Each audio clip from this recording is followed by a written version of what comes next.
Hello my dear! Welcome to another grammar lesson na Tagalog ang explanation. I'm Teacher Maya at ito ang aking tanong.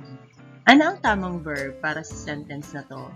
Pero bago natin sagutin yun, review muna tayo sa general rule ng subject-verb agreement. Singular subject, kapartner niya ay singular verb. So this plant is expensive. The man has a big backpack.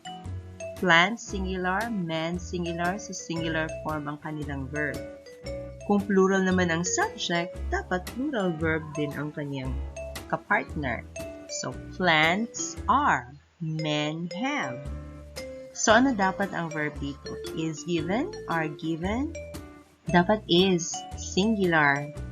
Dahil ang subject dito ay ang bag, kaya is ang verb na partner dapat is given. Ito kasing of school supplies, additional information lang tungkol sa bag na siya talagang topic or subject ng sentence. Itong of phrase na of school supplies ay tinatawag na intervening expression. Sasawerang expression kumbaga. Pwede namang hindi siya gagamitin dyan, nga ang bag din lang naman ang subject, but nilagay siya dyan para magbigay ng more information tungkol sa bag.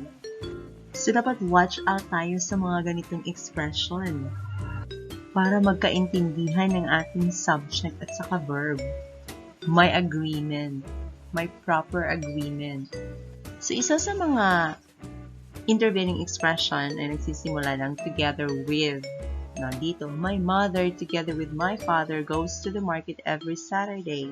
Dito si mother lang talaga yung subject. Nakikisaw-saw lang talaga si father. Pero seriously, my mother lang talaga ang subject, hindi my mother and father.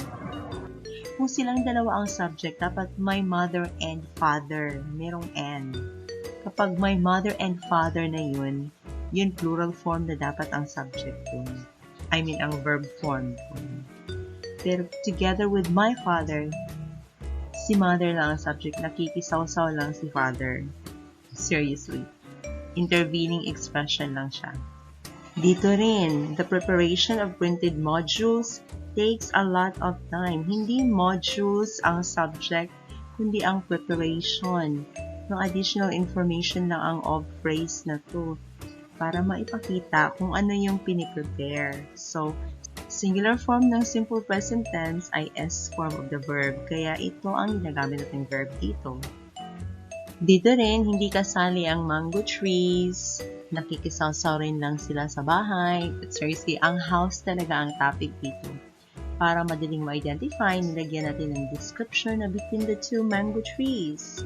Pero ang verb ay mag-a-agree sa number ng subject na house. Pag sinabing number, singular ba or plural yung subject. Dito rin, hindi ang cat ang subject, kundi ang legs ng cat. Plural yan, legs, kaya plural yung verb form. Ito naman, mukhang puppies ang subject. Pero one talaga ang subject. Isa sa mga puppies, kaya singular is ang gagamitin natin. So, itong mga intervening expressions na ito, madalas nagsisimula sa including, like, plus, with, accompanied by, along with, as well as, in addition to, together with. Kaya kung makikita niyo sila sa sentence, kasunod ng subject, huwag kayong magpalinlang sa kanila. Really, seriously, sila ay mga intervening expressions. Nag-a-add sila ng information, pero hindi sila kinoconsider ng verb. Mag-a-agree ang verb sa subject. At ito yung subject. Ito. Mga intervening expressions lang ang mga ito.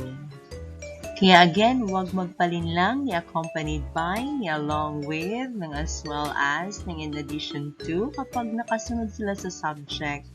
Dahil hindi sila ang i-consider ng verb kung ano ang number nito, singular ba or plural. Yung subject talaga. Additional information lang sila. At yun ang grammar knowledge tungkol sa subject-verb agreement ang gusto kong ibahagi sa inyo ngayon.